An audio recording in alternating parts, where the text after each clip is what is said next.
everyone, and welcome back to another Tahar Talks episode. Like every episode, I'm gonna start this by saying today's topic is extremely unique. But trust me when I say this one just takes the prize. This is actually very unique. I'm pretty sure Reenav can also agree this time. No. Reenav, you find this topic to be interesting. He saw the scripts we had ready and he literally picked out this topic saying we have to do this one. Today's topic is on That just means the rest is boring. what is today's topic on? So it's basically memes. How memes shape daily communication. Like memes, to do a full episode on memes sounds very shallow and very low-key, but trust me when I say memes have entirely taken over our own lives. Like, think about it. When I use the word meme, what all is going through your head? What all can you think of? You can think of so many different graphics, so many images, so many memes, right? And when was the last time you remember texting someone or, just scrolling through your social media feed and don't remember using a meme? But then that's the beauty of memes. They've become a whole new language. We don't even realize it anymore. But we're basically speaking fluent memes every day. They've crept into our texts, our group chats, and even our daily communication. So many people keep on talking about this information overload we get when we're on social media. But I want you to take a minute and think about the kind of meme overload you get on social media. Because you're scrolling through something and you're genuinely just like watching a meme. And there's so much that people claim is like Gen Z lingo and Gen Z slang, when in reality that is literally just a verbal form of a meme.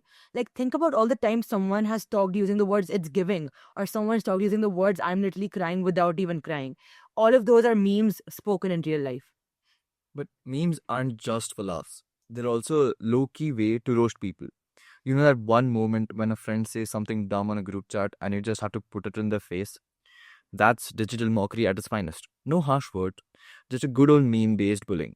The affectionate kind, of course. And when a meme actually starts going viral or starts getting famous, I can only term that entire event as a meme epidemic. Because imagine you come across something funny. Okay, you're scrolling through your Instagram, you're scrolling through your For You page, and you come across something funny. It's a like pure, proper, humorous meme. And you forward that to a friend. Give it like 2, 3 days, you will have that exact same reel forwarded to you by some other friend. Because it's literally like COVID at this point. But if I'm being very honest, I also find this entire thing to be very beautiful. Because memes collectively give an entire generation or an entire population a concrete way to practically express themselves. Because all of us, there are certain emotions resonated with certain memes that are really stuck to them. And I like that concept as a idea at least. There's also a darker side of memes. The ones that are hit a little too close to home. You know the type, me pretending everything's fine while my life is falling apart. Memes. We laugh, we relate, and sometimes we realize we're using memes to talk about stuff we're too tired or too awkward to say out loud.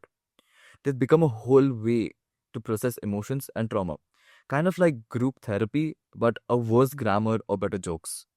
You know, um, because we mentioned this point in the podcast, it reminds me of Jaishri Miss's TEDx speech.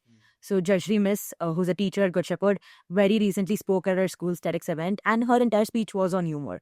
And she spoke about dark humor right now. That whether dark humor is like genuinely just a coping mechanism or a way to avoid your problems. And that makes me think that all of us, because memes are very digital, and when we're so digitalized and so on the instant fast social media world, are we completely forgetting to acknowledge our own problems and our own difficulties and trying to shadow them with memes?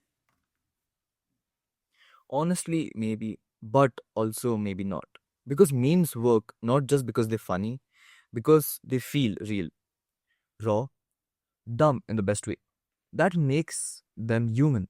And no matter how advanced AI gets, it'll never know the joy of tagging a friend in a meme just to say, this is you, without saying it.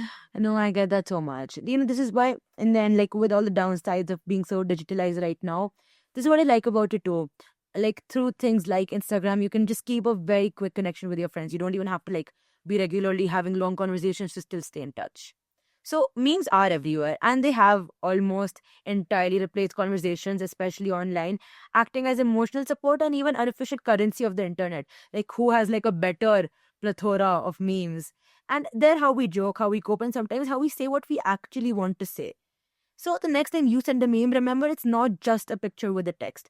A meme is very capable of acting like your digital voice. It's your vibe and it's your way of letting the person and the people around you know that I get you. And it's also your way of genuinely communicating on the internet. You know that one meme which goes like emotional damage. Can we please have that on replay? Did you just say that, Reno?